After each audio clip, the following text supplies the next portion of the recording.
day, everyone. I hope you're all well and keeping safe wherever you are. My name is Osaze Amadasun. I am an illustrator and designer currently based in Lagos, Nigeria.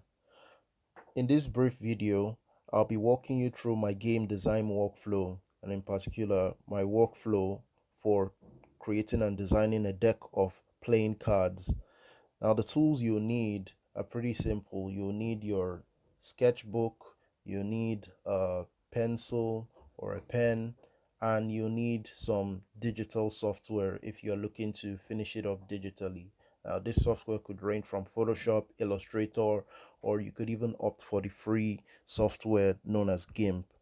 Now, before you create any game, whether it's an open world game, a first person shooter game, fighting game, whatever genre you're working with, the first thing you need to do is know your why, the premise or the storyline or narrative behind what you want to design. Now, this serves as the roadmap and guides you through the stages of your design process. Now, you can't just start coloring in characters or um, designing weapons without even understanding the premise or the context of the game you're trying to design. Now, in my case, I decided to work on a deck of playing cards, and my storyline was centered around the ancient kingdom of Benin and its classical works of art. I wanted to pay homage to the classical Benin artworks, as well as creating a game that was fun and also educational at the same time. Now, that was the story I decided to go for. Now, yours could be different.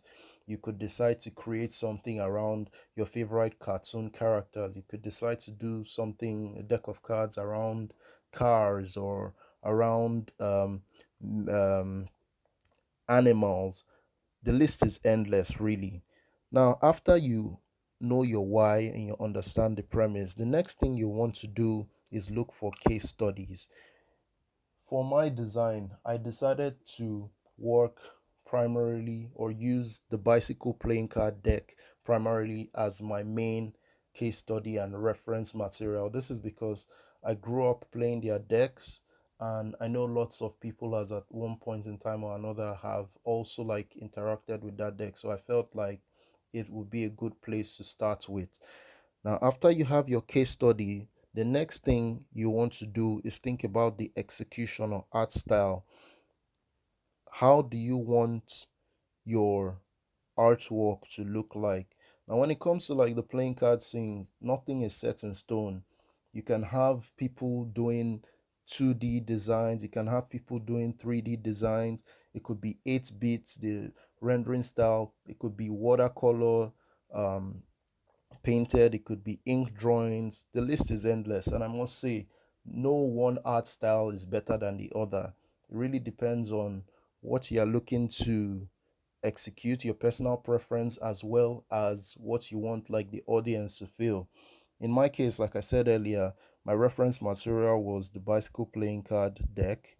So I wanted my own art style to not be too far away from that. So clean line work, simple colors. There wasn't like much going on in terms of like rendering. It was just flat colors. After you've thought about how you want your project to be executed, the next thing you want to do is go and make research. So now you know how you want the project to look. Now you have to go into details and start researching based on the premise of your game. So in my case, I went ahead and I started looking at reference material. What do the attire of the kings and queens look like? What kind of artworks or what kind of iconography were the classical Benin artists using in their designs? What do these symbols mean? What do they represent? I took all those data, I wrote it down, made little sketches in my sketchbook, and this served as the ingredients, so to say, of creating like my final design or the final product. Now, after you've done your research, you're well informed, you're armed with the tools to create your game. Now, the next thing you want to do is start sketching away. Open your sketchbook, be very messy, make multiple iterations, The more sketches you make, the better, because then you have lots of options that you can choose from. And I find that when you have lots of options, your final artwork would be better as opposed to just going with the first idea of the first sketch you have. Now, once that is done, depending on how you want the finesse of your artwork to be, if you want to keep it hand drawn, then you don't need to take it to the digital software. However, if you want to like mass produce it and you want the final look to look very clean or tidy, then you could take it to software like Adobe Illustrator, Photoshop, or the free software game and start messing around with colors and line work depending on what you're trying to achieve. And then after that is sorted out, you are good to go. You have your final product and you send it out there and you have fun with your friends. And now, just to go over what I said, first thing you want to do is know your why. What is the premise of your story, the narrative? Look for case studies to guide you. Think about the art style and the execution you want. Make research, do multiple iterations or sketches, and release your final product over to your audience to enjoy.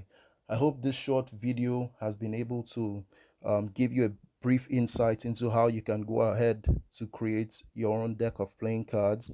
And looking forward to seeing what you guys create. Wishing you all the very best in your creative endeavors as well. Keep pushing and keep creating.